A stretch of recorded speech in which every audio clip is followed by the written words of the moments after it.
Hi, this is TJ from tjtrue.com, and I'm here to talk to you about Black generational wealth, how to create it, increase it, and preserve it. And today we're going to be talking about the preserve it part, which is kind of a somber type of subject, but planning for your death. Really important stuff, kind of depressing, but necessary. It's important for you to understand that it is one of the most important factors for creating generational wealth. What good is the whole planning and executing of a perfect plan properly? I love the piece. In your lifetime, if you're just going to have it squandered or sent to probate when you pass, you have to have a plan in place to make sure these types of things don't happen. The purpose of estate planning is to create to make sure with the creation of legal documents like wills and trusts that you can decide who's going to receive your assets when you die. But it also has another purpose, making sure that your estate isn't squandered and destroyed by taxes during the ownership transfer when you pass as well. And don't be fooled. A lot of people think that creating a will or creating a trust or even a living trust are things that only the rich people do or people who have a lot of assets, and that's a lie. Everybody over the age of 18 needs to have a will in place for the event of their passing. You, I understand that nobody's thinking that when they're 21 that they're going to die, or 25 or 30 or 35, but believe me, no, tomorrow's not promised. You have no idea what's going to happen, and you want to be prepared. Always be planning. That's my motto. Um, a will doesn't just allow you to avoid like the tax issues and to pass on your financial wealth, but it also allows you, like if you have children, it allows you to say how you want your children raised and who should have custody of your children if that's a situation that is up for grabs.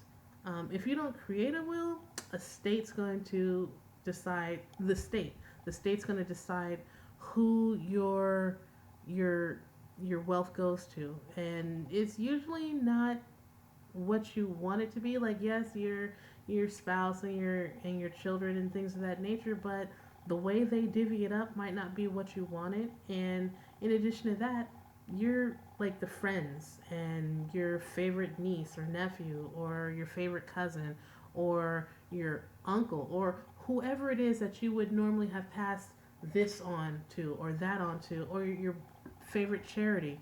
Friends and charities are not going to get anything if the state figures, if the state decides who's going to inherit your wealth. You have to make those preparations ahead of time so that there's never a question and there's also never an issue. Um, Understand the rules of creating a will. There's the tester, okay, there's the tester, and that's basically the person leaving behind the assets, which would be you. There is the beneficiary, which is the person who's going to be receiving the assets, which would be the people that you designate. And then there's the executor, which is the person that you set up in advance to execute what your desires are after your death. And the executor is somebody that you should definitely trust a lot to make sure that they're not going to be doing something shady. You make sure it's a trustworthy person and set that up in place. You're going to have to create the paperwork. You can actually write the paperwork up yourself, but every state has its own laws and statutes for how the paperwork has to be filed and signed. So make sure you do that. Um, Write your will, name your beneficiaries, name your executor, have it signed according to the laws of your state, and now you create the peace of mind so that your belongings and assets will go to who you want them to after you pass. And you can move on to your next step of working for your generational wealth. But that's what I want to talk to you about today. Really important step. Make sure you handle it. I'll link an article to the book that I have on my site about planning for your death, which includes all the different types of insurance policies and what we talked about here too, but in more depth. Um, that's all for now. See you next time. Bye.